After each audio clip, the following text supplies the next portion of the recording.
Okay, now we are good to go. So your class is an hour long today, but I'm going to give you both the image and the video, which will be on my website, or I'll give them to Mrs. Swanson as soon as they download onto my computer, so you are able to come back to this picture time and time again.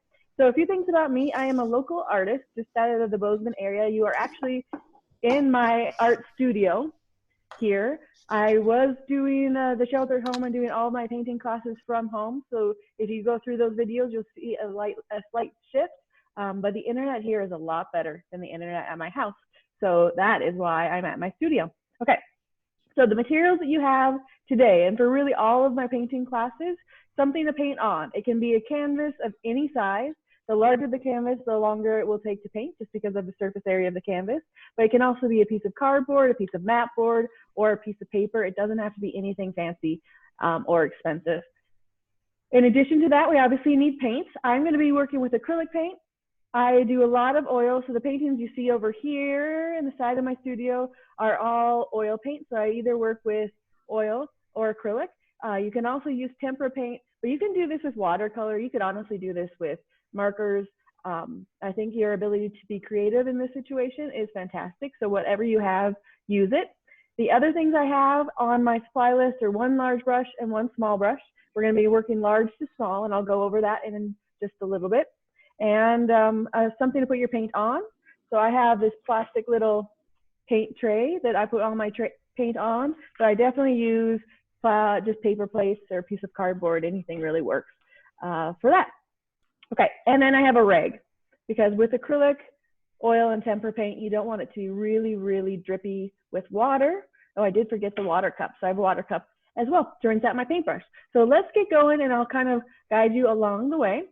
If you haven't painted for a while, I'll give you a few hints and things, but there's a couple other logistical things that might help you out.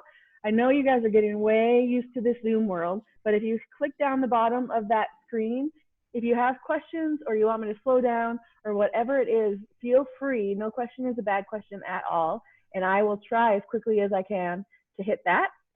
Okay, we're ready to go. With all painting, you have a flat surface, right? So we have a canvas or a piece of paper or something like that, but whatever you have only has the dimensions of length and width. We don't have any depth. It's not a sculpture. It's not something that you can really grab.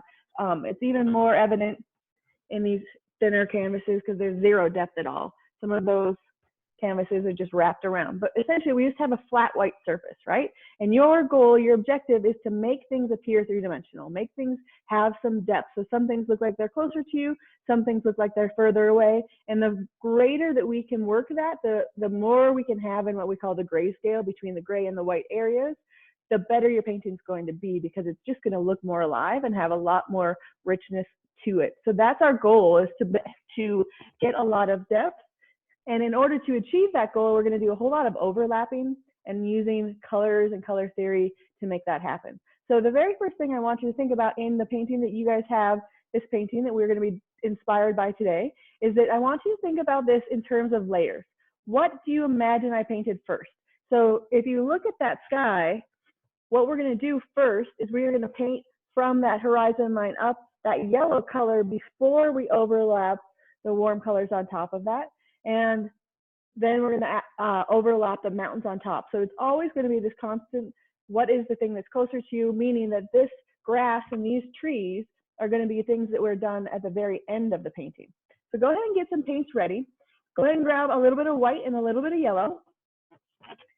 And as you're grabbing those, I want to give you guys a little permission, because I think that one of the coolest things about the painting process is that you can make it your own. And even if you try to paint exactly what I have here, my favorite part of doing these painting classes, which I do all over the Bozeman area, is that every single painting turns out differently. So I'm sure you've noticed that in your own classes. If you have the same exact project, the way you move your hand, just think of the way you sign your name, that will translate into how you paint. So own that and realize they're all going to be a little bit different, which is fantastic.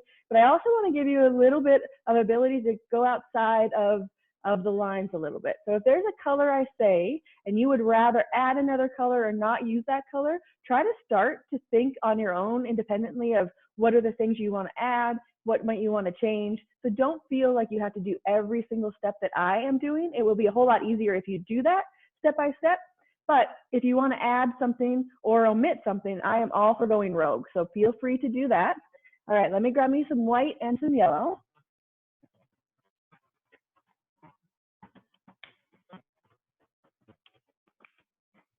And you don't get a ton of paint. One of the things I think that we get over excited about paint and we put too much paint on our palette. Think about the size of a quarter and start with that. We do use more color in this stage, in that background base layer stage, and we're going to use fewer colors as we go forward, but you don't need a ton of color. Okay, first thing we're going to do is we're going to find that horizon line. And because you have the most excellent art teacher, I'm sure you all know exactly what a horizon line is. But that horizon line is that line that appears straight that separates, in this case, it's going to separate the water from the sky, right? So imagine those mountains are layered on top of the sky. This is the separating line. It's a straight line, and we want to make sure it's even from the right side of the canvas to the left side of the canvas. So you don't want it to be sloping at all. And then we want to make sure that we have a little bit more sky than we do water. Now that is another thing. So if you'd rather have a ton more water, that is one thing you can kind of change up to begin. But what I want you to do, if you're following along perfectly, I want you to find that center part of your canvas. From the top part of your canvas to the bottom part of your canvas, use your thumb and your pointer finger, your middle finger here, and just guesstimate where that middle part of the canvas is. And then we're going to do a yellow dot. We're not going to fill it in right there, but let me show you. So I'm going to find the middle. I'm going to do a little dot here. I'm going to find the middle on the other side, do a second little dot. I'm going to look at those two dots and make sure that they are pretty darn straight. And then I'm going to go down. So we want more sky, right? So a little bit more sky. So use your thumb, or if you really are more comfortable with a ruler, it's about 2 inches, but 2 little thumb widths down from that middle line. 1, 2, do a second line on both sides. 1, 2. And then that bottom line, the line that's a horizon line. So you're going to be connecting that bottom line. And then from here to the top, our main goal for this first step is to get a ton of paint on this canvas. So we are just going to use white and yellow, and we're going to fill from that horizon line all the way up to the top. So let me make sure you can see where I'm working. I'm going to use my big brush, so make sure you have your large brush ready to go.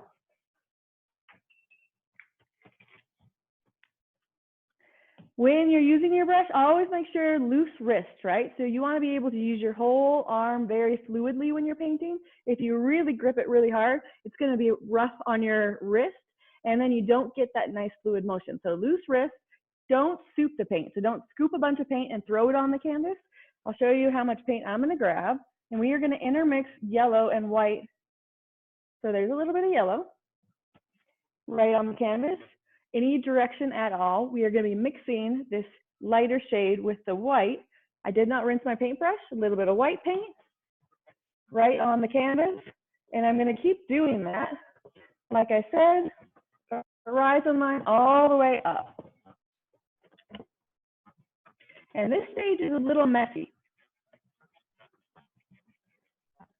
We're covering large areas, and any direction is completely fine. We're going to start to worry about the direction of our brush stroke in a couple further steps. So for now, we are just covering all of that canvas.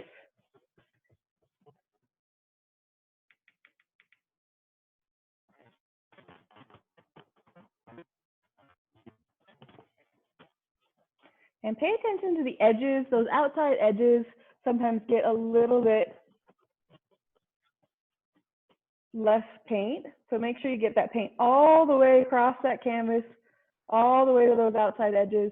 If you do have one of those canvases that wraps around, like this one I was showing you, you can always paint the edges, just wrap that color right around. You don't have to, but it makes it a lot easier to frame if you'd like to. So fill in that big area.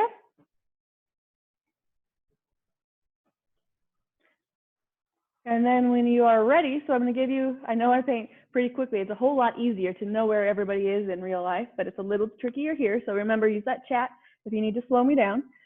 we are going to add a little bit more color, warm color. So I know that there's some purple on here and a little bit of blue for the shadow, but that is another layer, right? So we don't want to mix the two colors of the color wheel and have it turn into brown. So as soon as you get that yellow paint, what I'd like you to do is grab a little bit of pink, orange, and red to add into that yellow. And if you don't have things like, if you don't have orange, if you only have primary colors, it's a really great way to start to mix colors. It will help your painting tremendously when you're forced to mix all of your colors. But I'm going to do the easy way because I have pink paint and red and orange.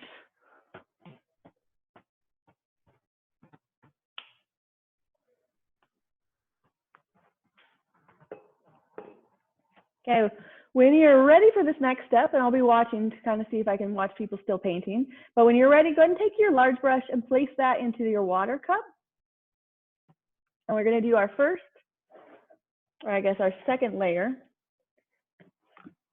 But what we want to imagine is that we even though we don't have the mountains yet, the mountains take up almost half.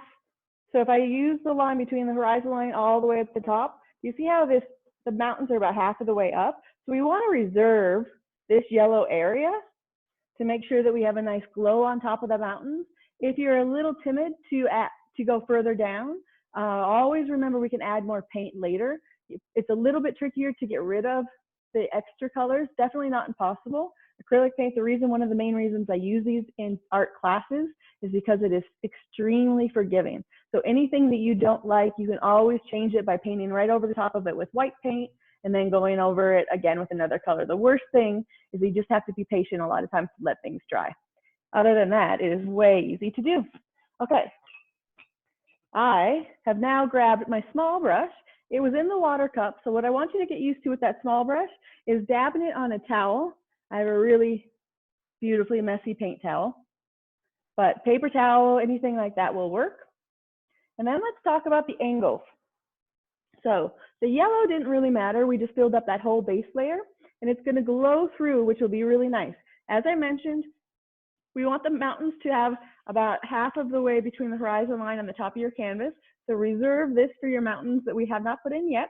But we want to think about that top area. And if you look, you see the diagonal that I have? So your brush is going to be moving from this right side across the canvas. So I will show you how to do that. I'm going to start with red. Any of those warm colors really work though. I'll put it next to it so you can see. Okay, so I'm going to start right at the top, and I'm just going to start to make little lines that head in that direction, right? Pretty easy to start. We're going to be working, it's called wet on wet. So the yellow is going to dry pretty quickly. If it's wet, that's completely fine. These are all warm colors, so they mix really well together. But I'm going to grab, so I just use a little bit of red. I'm using my smaller brush. I'm going to do another little coat of red, and I'm paying attention to the top part of my canvas being full of paint. So we see this whole top area is full of paint, and as I get further down, it's choppier. So the lines down here are uneven. So I grabbed a little bit of pink. If you'd prefer to use your large brush, you can. I'll show you how to do that. Large brushes, you get less control, less of a thin line, but you can fill up space really fast.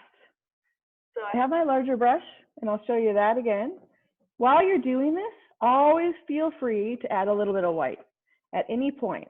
You're not mixing your paintbrush in between adding these warm colors. We're simply mixing wet on wet with a rough line at the bottom and a solid line at the top. You'll start to notice color combinations that you like. So if you start to mix a little bit of orange and a little bit of red, and you get a color that you like that blends really well together, try to notice that. You can always recreate that, but you try to notice it so you don't paint over the top of something you really like. I find it a whole lot easier. You can see that my brush is starting at the top and pulling down. One of the reasons I do that is the line that's further down is a little thinner, right? So if I use a lot of pressure up here, then I can pull the paint up with a thinner brush as it gets further down. Feel free to grab a little bit more yellow if you'd like to. And continue to work that line all the way across.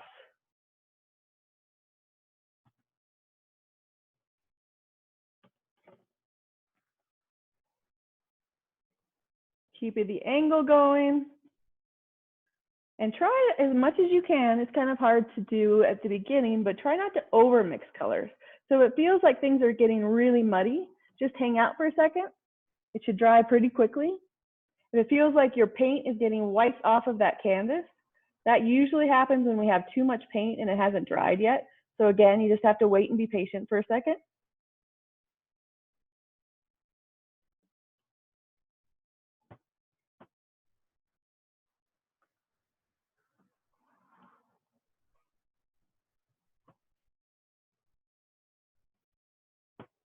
And if you fill in that big area, or excuse me, you're using your large brush like I am, you can always alternate and grab your small brush if you want to clean any of the areas up to make it thinner down here at the bottom. So I'm just using my smaller brush, going right around the top of those colors with yellow. If you've ever seen my work before, you know that I have a yellow problem. I love yellow. So that's one of the things I'm going to add more of. But I'm also going to grab a little bit of white.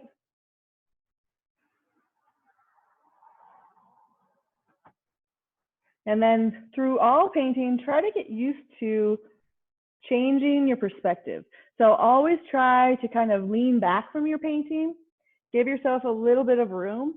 I usually have this easel all the way in that corner so I can back up the full length of the room, because you really want to make sure that you're constantly forcing yourself to see it as a full story, right? It's not a tiny little moon. It's not the red color that you just added to the sky. It's how everything interacts together. So you want to make sure that you are always removing yourself, standing up if you've been sitting down, squint your eyes, and just make sure right now we're just worrying about the colors and blocking in the certain elements before we get into any details at all. So that's a really, really nice opportunity for you to use, just squint your eyes and block in the shapes and make sure that it feels like everything is headed in the right direction. Okay, so keep working on that. We are going to move into the cool colors. So we're going to switch up from this top area where we're working on the background, and we're going to flip into this middle ground where the water is. So where the water is, we're going to still forget that there are trees and rocks here, and none of these mountains that are in that middle. We have not painted those yet. So I'm going to put my paintbrushes in the water cup, and I'm going to find as many blues and varieties of blue and purple that I can. Now, if you only have one blue, the great way to mix that is just add a little bit of white to it. Or I'm sure you all remember that blue and red makes purple, so you can add a little bit of red to it and you get a purple shade to that blue. I always end up mixing on the canvas. I like the layered approach, so I like to see how the background interacts with the colors as I add them. You can definitely mix them on your palette. It just seems to dry pretty quickly. So up to you, but I like to make everything mix on here. So I'm gonna grab, I have 2 or 3 blues, kind of a teal. Try to forget, so the layers in the water here are going to be the highlights. So we're going to completely forget about those for the time being. Make sure you still have some white. We're going to use white throughout the entire painting process.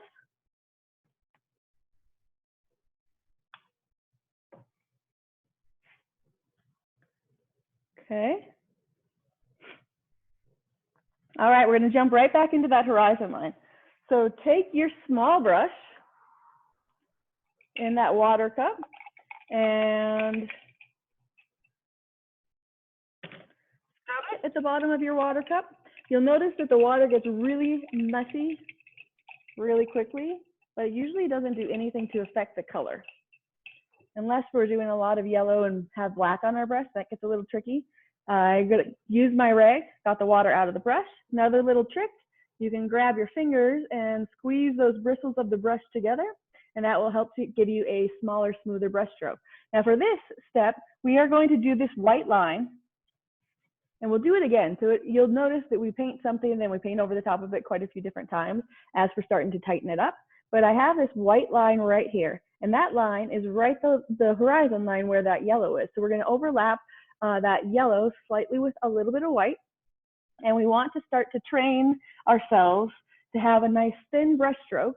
So that means try not to push really hard with the brush. If you push really hard with the brush onto the canvas, the bristles of the brush flare out, and it makes a much wider brush stroke. So we want to keep those bristles tight at the end of your painting without pushing too hard. So use less paint, so not too much paint, still a little bit of white on that brush. I'm going to dab mine on the side because that's a little too much paint for me. And I'm going to go right to that horizon line, and I'm going to try to make sure that it's as straight as I can make it. So I'm leaning back, and I'm looking to make sure, mine's a little off, that it's straight, and I'm going to re-straighten it up right over here. So then I'm going to go right over the top of my yellow, just a little bit. I have a little bit more yellow below that I'm going over the top of because that was a dip in the horizon line. Okay, I lean back again, I check it out again, looks pretty good. I use that the large brush, so you can grab that small brush and put it down again. Grab your big brush, scrub it a bit, get that red paint out of there, and then use your rag to drip the water. Now our brush strokes are going to change on this one. So our brush strokes are now going to be moving right to left or left to right, any direction just across that page from each side. It's going to be larger brush strokes here toward the top, and then a little bit smaller as we get down to the bottom, just to show a little bit more detail. But that doesn't really matter too much. Just grab whichever blue that you would like and go right below your horizon line. Now, if that white mixes into the blue, that's awesome. We don't want to get rid of the white line, but you can see that it already starts to kind of blend in just a little bit. And then you are going to alternate between any blue and purple that you choose. So I have a little bit more of a, they call it a bright blue. Don't use a ton of paint, so still just limited amount of paint, but you're going to go all the way down the entire canvas, side to side, and you are filling up now that entire bottom part of the canvas. So when we are done with this step, every inch of that canvas will be full. Again, start to realize what colors you like as they're mixing together. And if it feels like it's getting wiped away, or if you maybe had just a little too much water on your brush, just let it dry for a moment. I kind of like filling in the space first, so I'm grabbing my paint and filling in that whole bottom area with the same blue, pretty much. And then once I have that full, then I can start to pay attention a little bit more to my brush strokes. So I can grab a little darker blue and start to layer that across, and grab a little bit of white.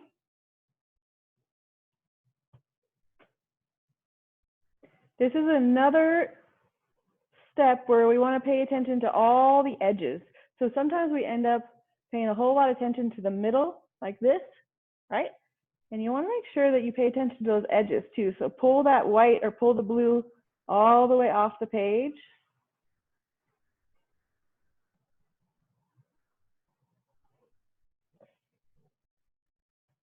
And if you want to, you can definitely jump back into that smaller brush. Getting the water out of that brush. And that smaller brush allows you to have a smaller little wave.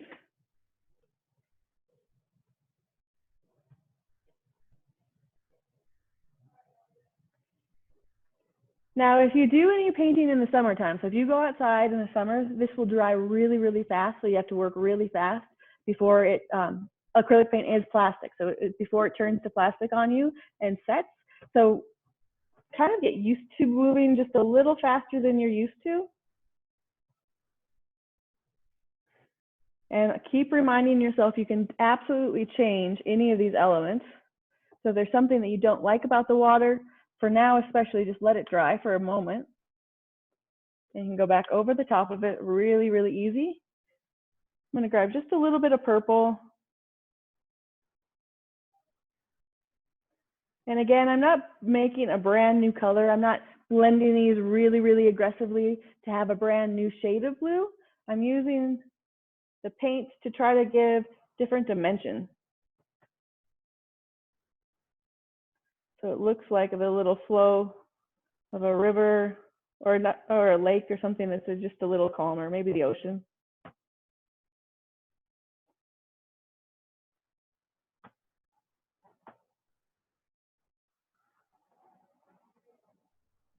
Okay, keep working on that.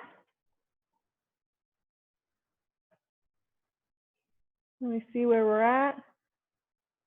Mine's kind of wet, so I'm gonna let it dry for a second. I'll bring this one back to you to show you where we're going. So the next thing we're gonna do is we're gonna head back to the sky a little bit. But for now, that's where you're at.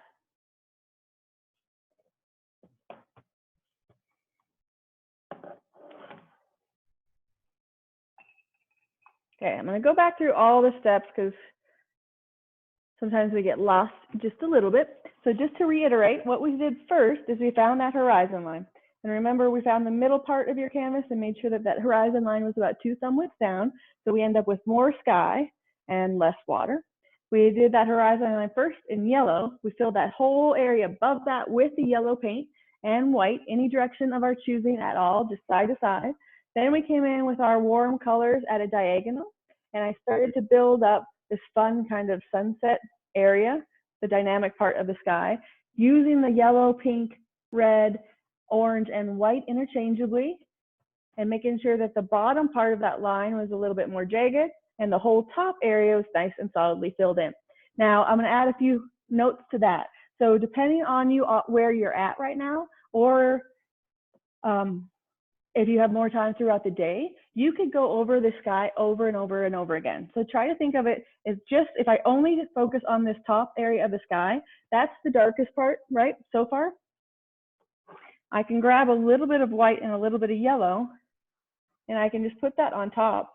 And you can see that even using just another layer of color pops that forward to make it appear a little bit more 3D.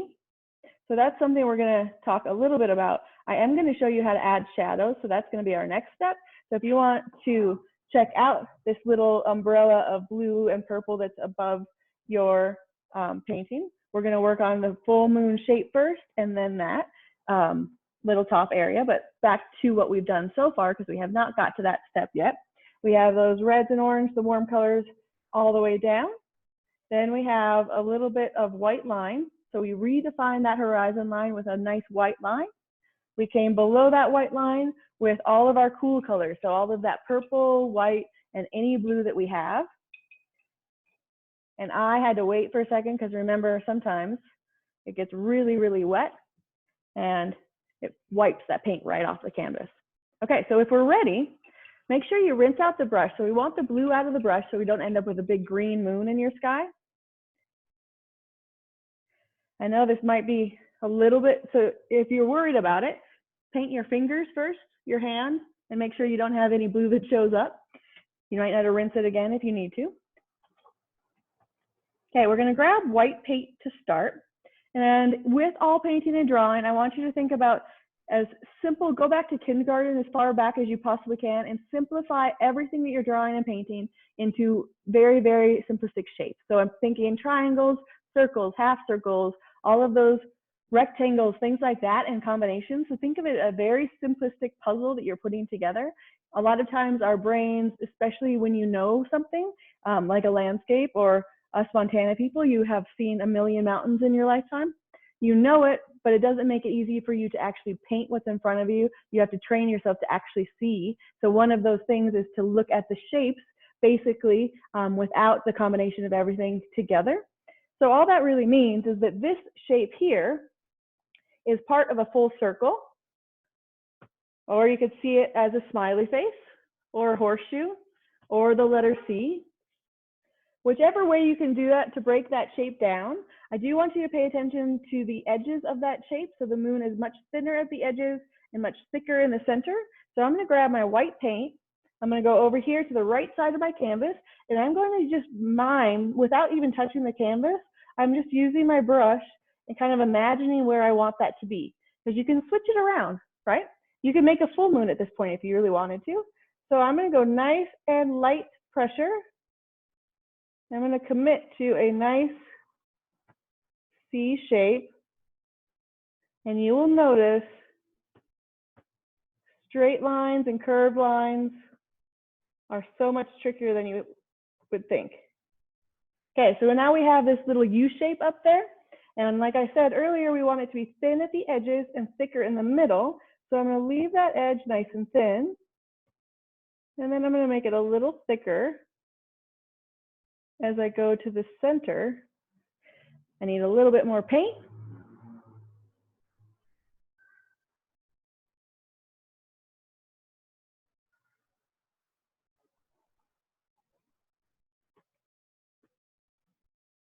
Now keep breathing, but you notice that you really, when you concentrate, you have to almost stop talking, hold your breath a little bit to get the shape you want, because this is kind of the beginning of our details. We want that moon to pop out from your sky really, really well. So we want the outside line of that moon to be nice and crisp. Now the second part of that is yellow. So after we have that red in, or excuse me, white, we filled it in with white. Now grab a little bit of yellow paint and then add that to your moon.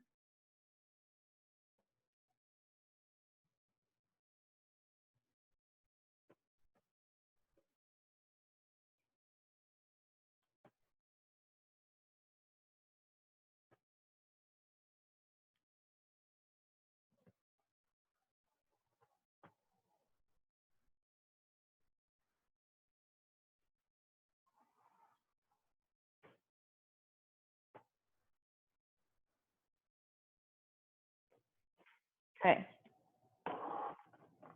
So keep working on that nice full moon. Let me show you where we're at.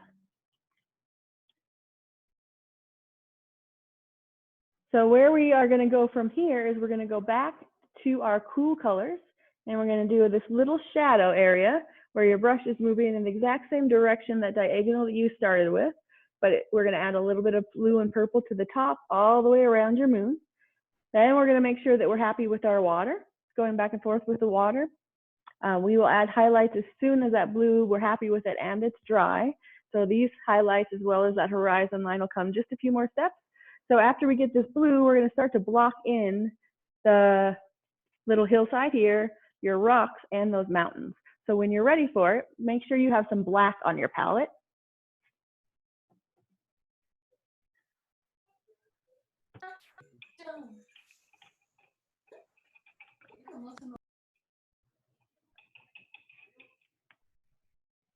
Okay.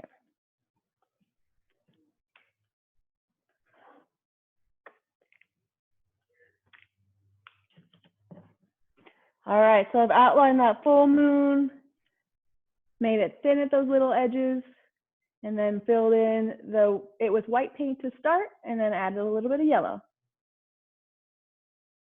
Good. Now, in any point during this, if you find something that you think is a mistake or something like that, just hold off on it.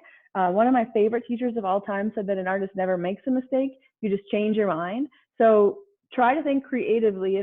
If I have done it a million times, I've been doing a big painting and turned around and put a big brush stroke in a place that I was not planning.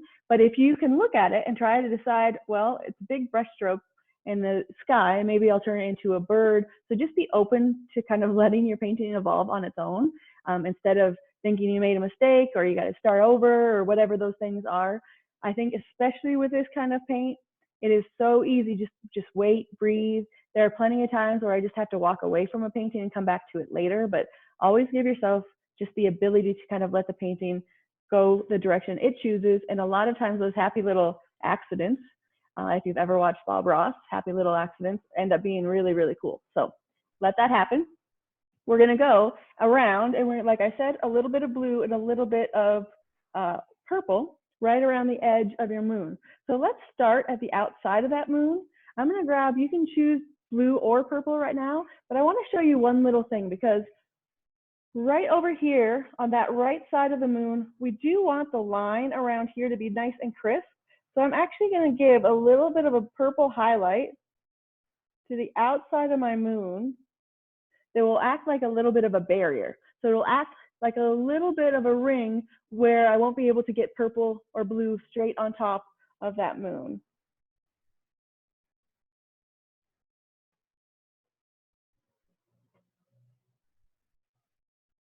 Okay, so I gave a little outline. Let me show you that. Just that outside right side of the moon, and it's going to act like a little band-aid so I don't completely go over all of that yellow. Then the next part of this is the same style that we started with these. You're going to be interchangeably, so use purple, use blue, use white at any method you'd like. Don't rinse out your paintbrush in between. Don't use a ton of paint, so you can see just a little bit of paint on my paintbrush.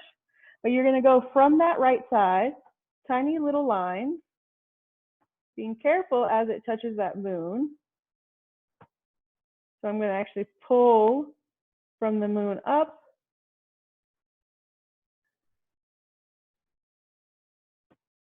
So I get a little purple up here. Then I'm just using these darker colors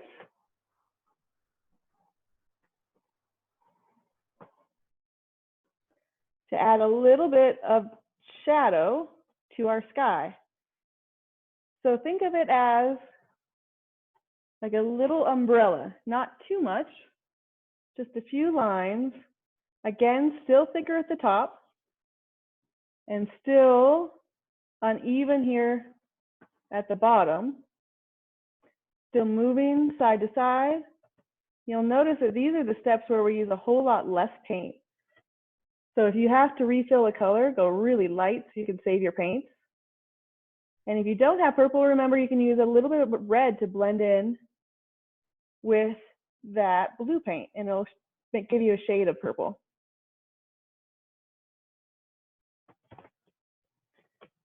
Okay, I'm paying attention to that top layer. Making in a few thicker brush strokes at the top. But I don't need a full solid coat of paint. I still want to see that underpainting, that red and yellow and orange and pink painting, right? So I'm making sure that they stay at the same angle.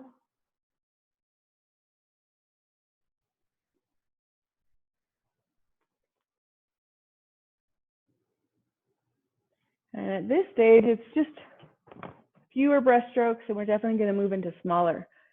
All right, make sure you have black on your palette for our next step. We're going to block in both the mountains and that hill and the rocks. I guess before we do that, though, let's make sure that we are excited about our water. So take a look at your water without the highlights. We're going to add the highlights in just a little bit, but I want you to take a look at just the blue part down here. It should be pretty dry, but if there's anything, if it looks too fluid, if it looks too much like the same exact color, maybe grab a few darker colors or a little bit of white and throw it in there. It's kind of up to you. If you want it to look more teal, grab a little bit of green and mix it in with your blues. But make sure that you are happy with this because once we block things in, we're going to do the highlights straight on top of that blue and we want it to be dry to do so. So we have just done that moon. We outlined the edge. We did a little line right on that, right outside of the horseshoe moon shape. And then we pulled blue and purple paint across the top for a little bit of a low light, a little bit of shadow.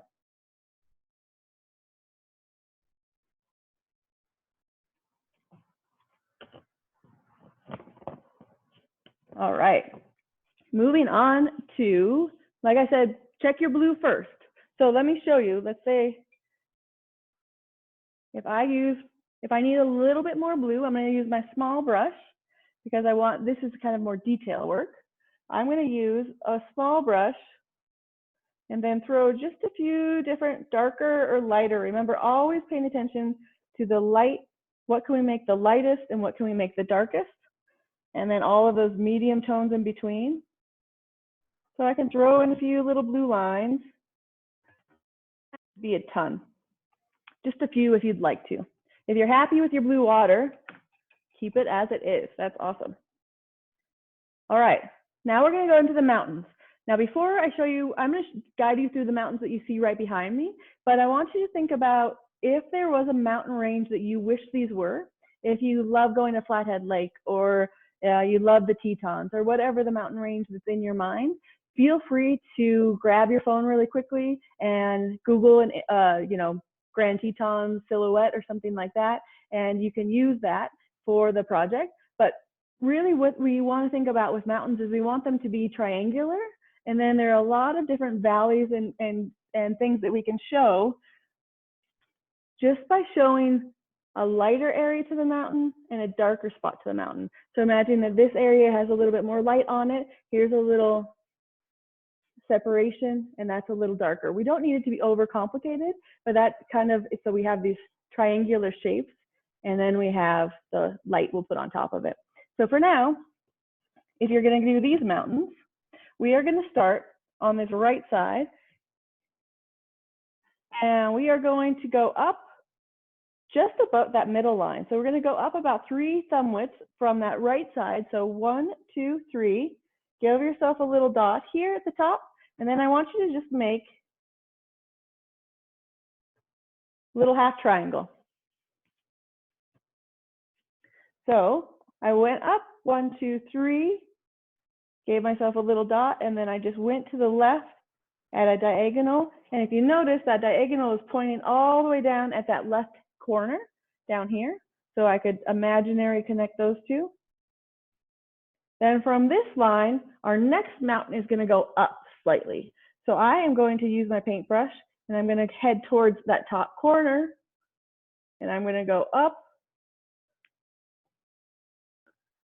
just a little up here, and then I'm going to drag this down. And I want you to notice this is the line I'm dragging it all the way down to, but if I look right to left on that canvas, right, this is about the middle line of that canvas. So I'm going further over than the middle line. So I can look here and go right to left. Okay, there's my middle line. I want to go about a thumb width over. And so I'm going to go from this point all the way down so it crosses that middle line. Now, I teach all different ages, and so one of the things that I just tell younger kids to do is do a bumpy line from one side of the page all the way to the other one. So if you are getting frustrated at all, feel free to use that approach, just a bumpy line all the way across. All right, so this one, our third mountain, our first one was a little triangle, right? So I went up 3 thumb widths and went straight down to the side. Our next one headed toward that left corner and then went further down than the midline. This next one is just going to start about a thumb width down. So drop down from that triangle. This is your tallest one. So here's our peak. It's going to go higher up, and again, all the way down. Now these ones are pretty even, so that one looks a little bit more parallel. Okay, we're going to drop down again. This little drop down is in line with that one. So you can look here, give yourself a little dot, and this is a baby mountain. So this is really small. This mountain's like a pinky width. And we're going to go all the way down there. Don't worry, I'll go over all these lines again. So if you're losing wherever you're at, I'll go over all of the lines again. Okay, this next line is actually going to start at the other side of your canvas. So this next one is going to be right about the same 3 thumb widths up, but it's going to go up slightly and then connect with that last little one we did, that mini pinky sized one, and your very last little piece is between these two. There's a little mountain that is centered between those two. So let's go over that again. This is super easy. So if you want to have this peak larger, just add a little bit more to it at this point. Try to make sure that the lines are a little bit wobbly. Think rough mountain, and we can rough it up for sure. So we started over here on the right side. I went about 3 thumb widths up. I did a half circle.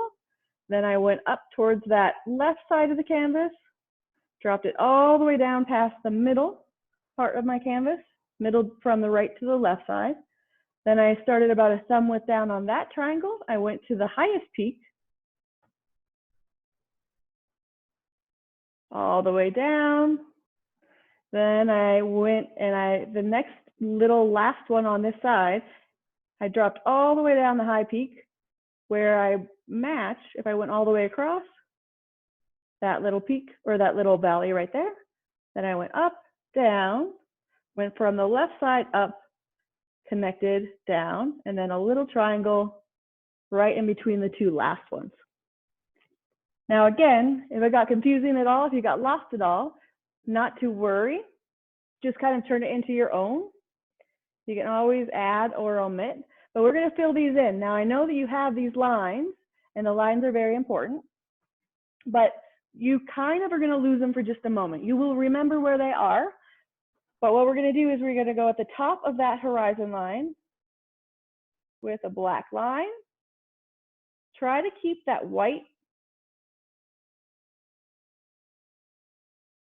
So I'm trying to keep that white line, though I can go back over the top of it.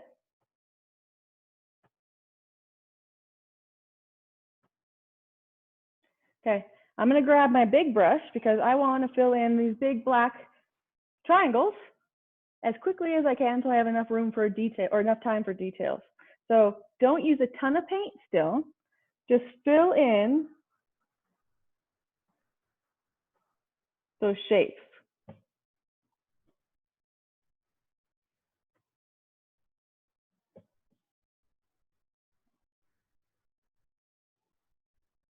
And I'm paying attention to the top part of mountains and where they hit the horizon line because I want those lines to be nice and crisp and clean.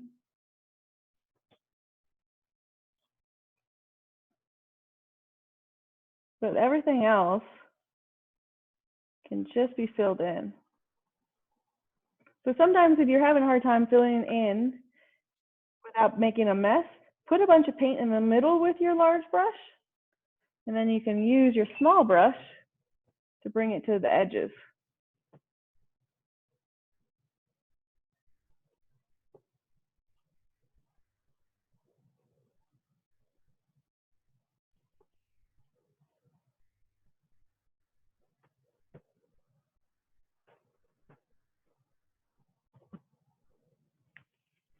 Okay, so that's where we are for now. Filled in those mountains.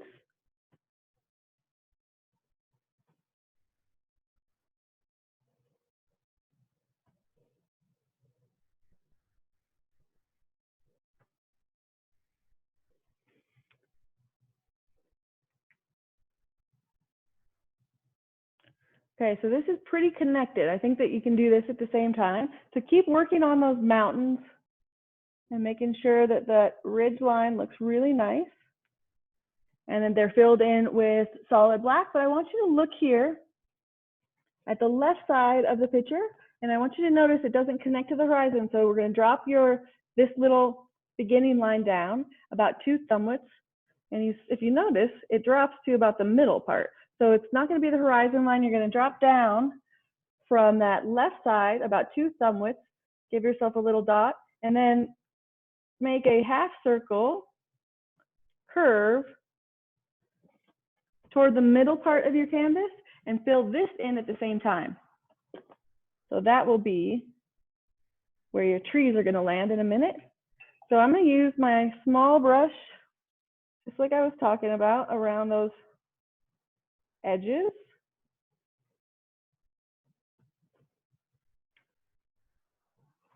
And then I'm going to use my big brush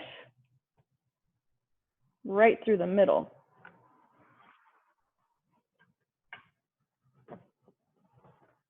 So filling in the mountains, little half circle for where our trees are going to be. Just like that.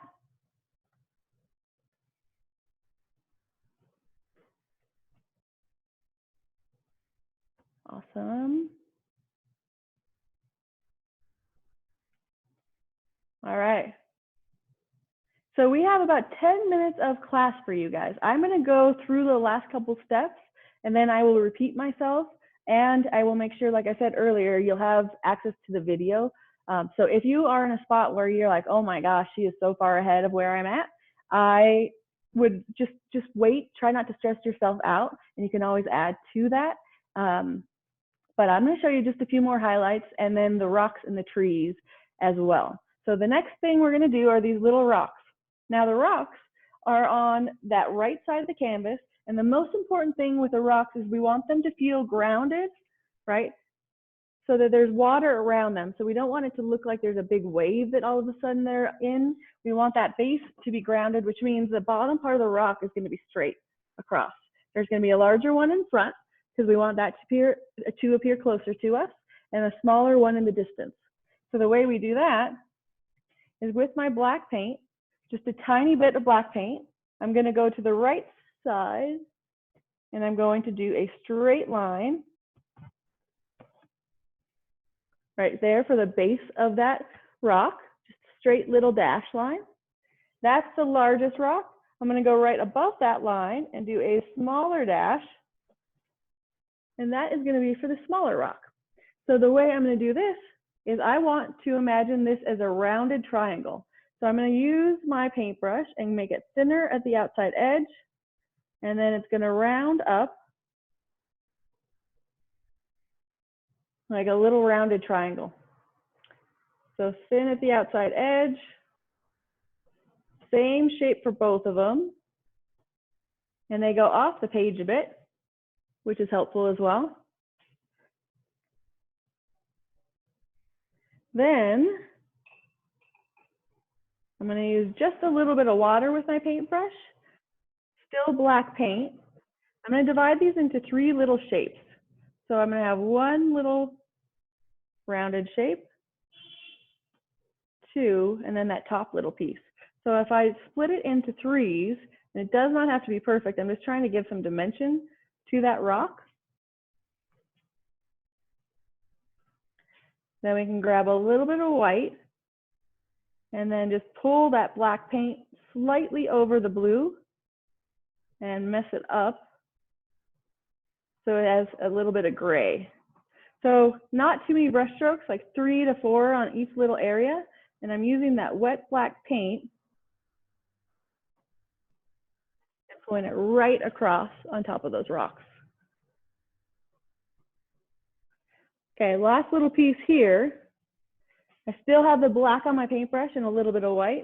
I'm going to go right below. I'm going to give a little sliver of blue here, and then I'm going to go right below with that gray, so I have a little reflection of the rocks in the water.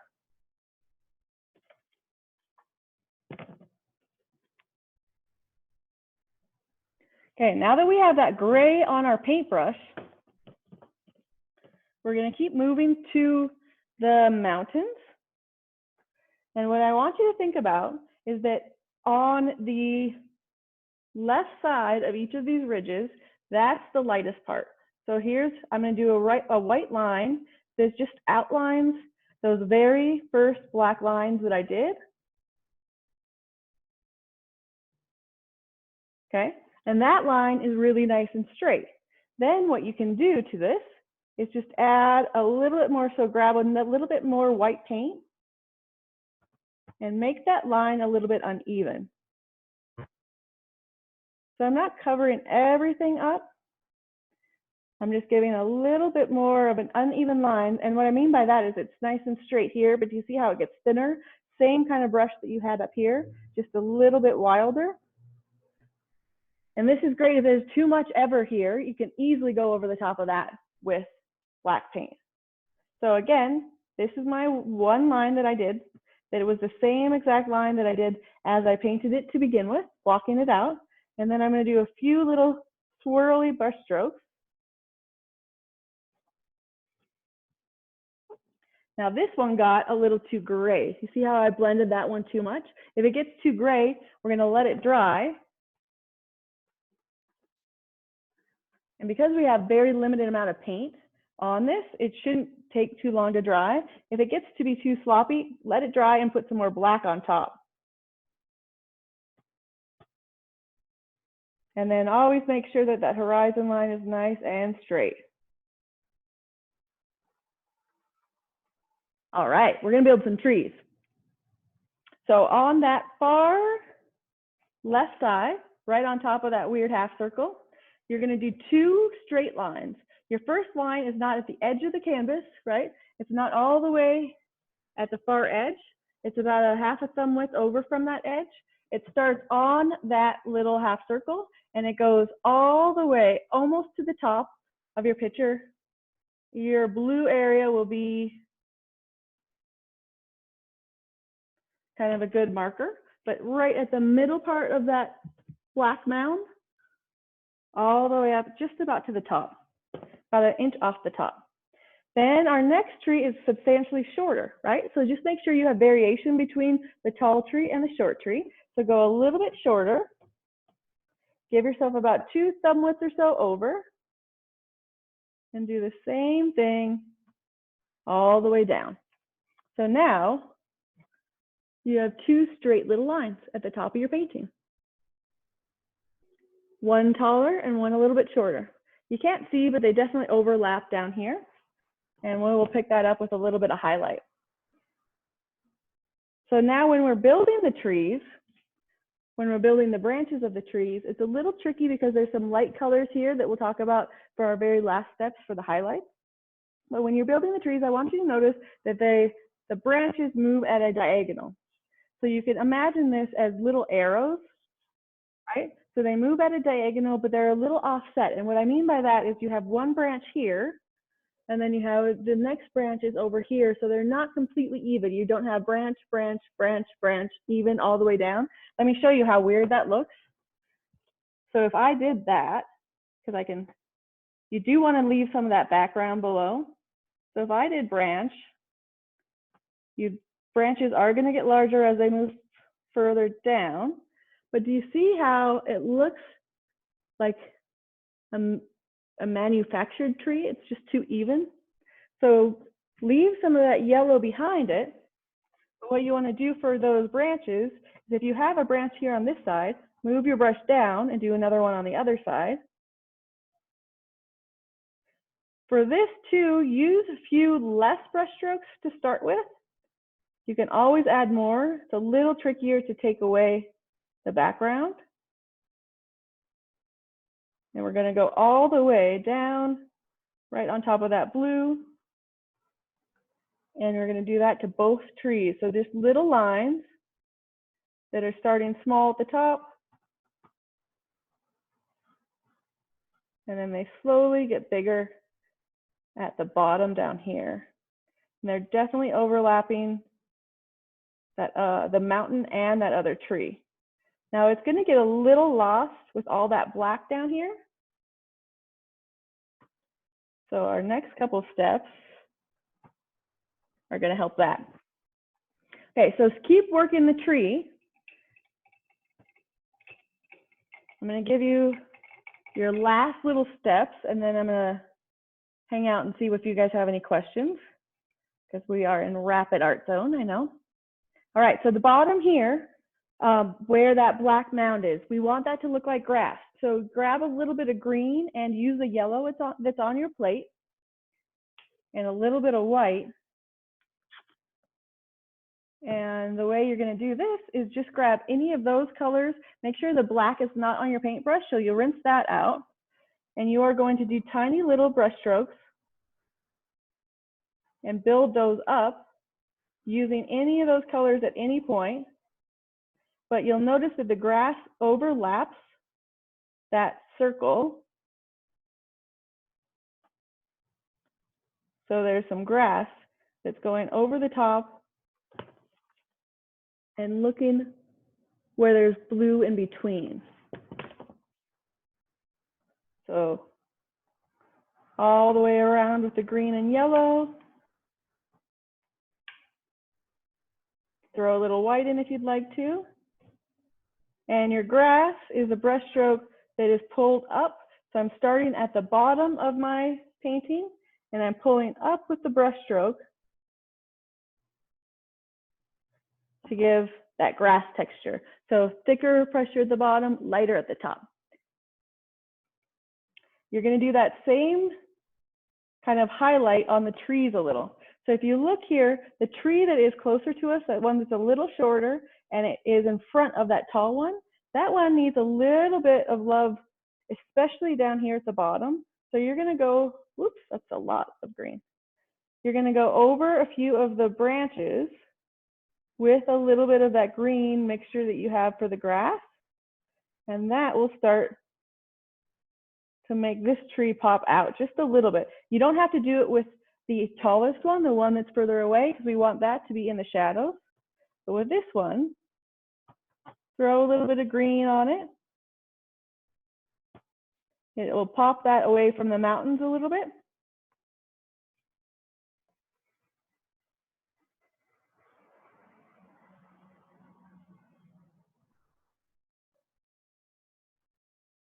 And remember, keep on making grass.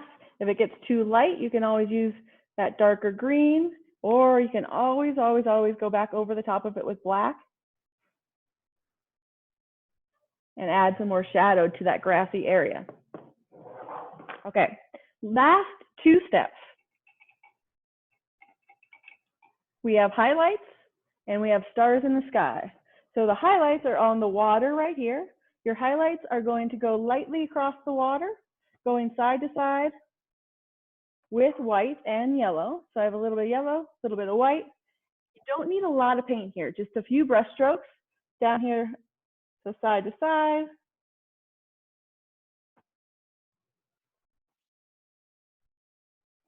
A few little dashes of color. They're not even, you can tell that they're a little bit off, but it helps to pop all of that out. If you lost track of your horizon line, so if your horizon line got lost in the blue and the black, you can definitely grab that white paint and go right back over that horizon line. And then our very last step here is the stars in the sky. And I like to take my brush, I'll show you a couple different ways to do that. You can grab the back part of your brush and do dots in the sky like that. You can use the bristles of your brush to do dots, different sizes, or you can get a little bit of water on your brush with that white or yellow paint. If I have a little bit of water on my brush and I focus on that metal, I can splatter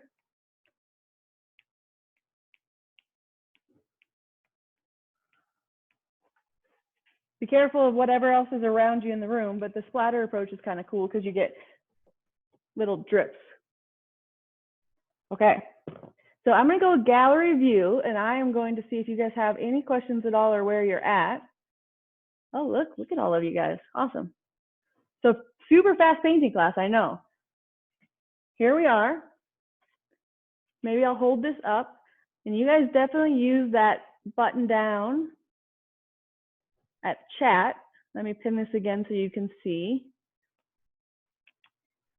And let's go over the last couple steps that I rushed through. It's 2:05, so Mrs. Swanson, whenever you need to cut me off, feel free to do so. And I, again, will have this recorded and to use quickly as I can. But those last few steps are all of the small brush strokes, right? The lighter touches and highlights or shadows. But we're trying to, again, expand that visual field, so making things look closer to you with bright color, making things look further away with darker color. So what we have here is we outlined those mountains, right? We filled in those mountains. We paid attention to that line, that diagonal that went from the right side to the left as the lightest part of the mountains, and put a little bit of white paint on there. And then we messed it up so it wasn't a perfect line. It's a little uneven in the line. And you can really play with that for a long time. You will notice that doing very small, confident brush strokes is a little trickier than really overpainting things. So play around with that. It gets a whole lot easier. But if it got too gray or too white, just put more black on it when it dries out. All right, so then we went back to this little half circle and we added grasses. So we have yellow, white, and green. And I started at the bottom and I pulled that brush stroke up, everything that you're painting, you kind of want to imagine how it grows, right? So you want this grass to be growing from the ground up. You can always paint it if you want to be stormy day at the lake. You can go at an angle, but you just need everything to be stormy. You can't choose one little piece because it doesn't make visual sense if you have one part here that's in the windstorm and something over here where the water's nice and calm. Our minds will pick up on those differences. So it's something to keep in mind. I have little brush strokes here though. Again, remember white, yellow, and green. Then I only paid attention to this tree that was closer to me, right? The shorter tree, and there's a little highlight of both white, green, and yellow on the branches of those trees. Now, back to the tree branches themselves, remember we had these lines that went up at an angle, right? So we have these little V shapes, and we made sure that they're not perfectly symmetrical, not each of those lines are meeting perfectly. But after you do that straight line, you can add a few little extra lines to it, small little like pine needles on the end of it. The smaller your brush, the better for that. But you have the same exact thing for both of those trees with that angle of your brush stroke. Then let's see, might have jumped ahead, but we did do our rocks, which were flat at the bottom against the water. There's a little shadow right below them, making sure we had a little bit of blue in between that shadow though, so blue and shadow. The rock itself was this curved kind of triangle shape, little hillside looking thing. We blocked that into 3 little lines, so there's 3 separate shapes that we kind of blocked that into, and then we pulled in a little bit of white paint to make it gray. We really just want to give a rough texture, and we don't want it to look like a plastic or something metal and nice and smooth. So that's why we did that. And if you want to, you can see this one, I added a little bit of yellow too as well, because I'm thinking about the light source here, the light here, and it's a little lighter on that rock, little lighter on that hillside. If you lost track of that horizon line, we went back over that horizon line. We did a few little white and yellow lines across for the water. If you did too much, just let it dry. And again, go back over the top of that with as much blue as you need. And then the very last thing was those stars. So we did little tiny dots with the back of your paintbrush, the bristles of your paintbrush, or you can do the splatter paint approach where you take your paintbrush, get a little bit of water on with white or yellow paint, and then flick it on your painting just like that. Okay, you guys keep painting. We'll see. I'll turn this one off. Any questions out there, guys?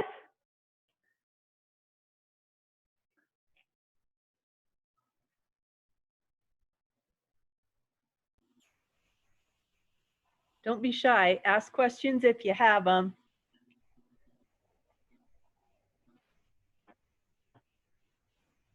Anybody out there get frustrated at all during the entire process? Maybe. Yeah. See, you're fibbing if not. I get frustrated in every single painting I do. It's part of the process, sadly. Actually, not so sadly. Then you just kind of have to work your way through it. Now, if any of you are in that spot, though, I guess on that topic, if you are in a spot where you just think you keep making mistake after mistake and you need a break, please take the break. There's a definite overpainting thing that happens sometimes when we're working on projects, and sometimes you just need to walk away from it. So always feel free to do that. I don't know if I said on this call, but a lot of times I'll take paintings right off my wall. So I'll be working on something and then I grab something else and change it and alter it. So it's a process where you could work on this for a day, 2 days, hour if you wanted to, or honestly, some of the paintings I grab off the wall are years old. So it's this constant evolution of the painting.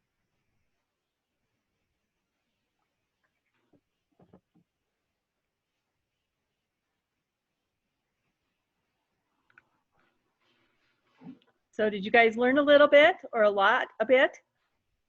Yeah, awesome. Yeah, good, good. Okay, so what our plan is then as far as class goes is on Monday during our Zoom.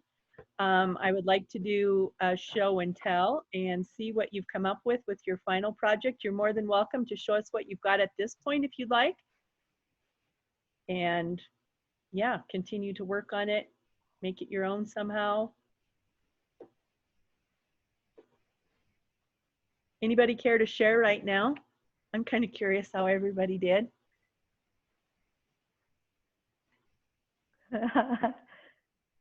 We could do a great big group photo. I'd make my other painting classes do that. Hold it up. But it might not be, you guys, it's up to you guys, whatever you think. I think that'd be cool. Yeah. Should we do it? It's the power Yeah. of the group. All right, Okay. so those of you that are hidden, let me get my camera ready. So if you have your screen hidden, if you could show that. You want to show yours, Seth? I have to show his in here. Maybe I'll have him show his. Oh yeah, you can both make it, use it, yeah. All right. Yep, yep. So, oh, nice. All right, I have one more. Wonder if we can show. That is a very cool name, but I am not going to try to pronounce it. Mrs. Swanson is, there's one, oh, there we go. Yeah. All right, on the count of 3, ready? Oh. 1, 2, 3. Come on, Austin. There we go. Ha, there we go. All right, I got about 10 or so. Awesome. That'll be your class photo for the day. Yeah. All right. Nobody has any questions for me? Anything at all? No? Okay. Like, I'm here. how long has she painted or anything or? I've painted my whole life. It's one of those things, if you, I've painted forever, but I never thought I would turn into a painter. I was going to work in an embassy and speak Spanish and travel the world. So things happen. Question. Yeah. What's your favorite painting that you've done? Oh boy, that is a great question. Seasons. I have different paintings for different seasons. Actually, the last one I did was my favorite one, was the one I did. So I was really good friends. I'm sure you knew Travis passed away. I don't know if you knew Mrs. Swanson's son, who was an amazing human being, passed away this last July. And he was a great friend of mine. And I painted this big painting for his wife. Actually, I don't know why I painted. I just painted it. And I think that that is, in this season of my life, my favorite painting. Because at sometimes, some of you maybe do music or you write or you paint or you do any other kind of creative thing, and it feels like something else comes through you and onto the canvas. And that was definitely one of those times. So for this current world of where we're at, that's my favorite painting currently. But if you asked me 5 years ago, it would have been different, and it'd probably be different a year from now. I think it's a constant, you always change, right? So you as an individual change, your art will change as well. I can show you that actually. It's my phone case, so that's the painting. It's a little crazy. That's a lot crazy actually. Anybody else? I don't know if you mentioned, but you're kind of known as the artist who feels in color.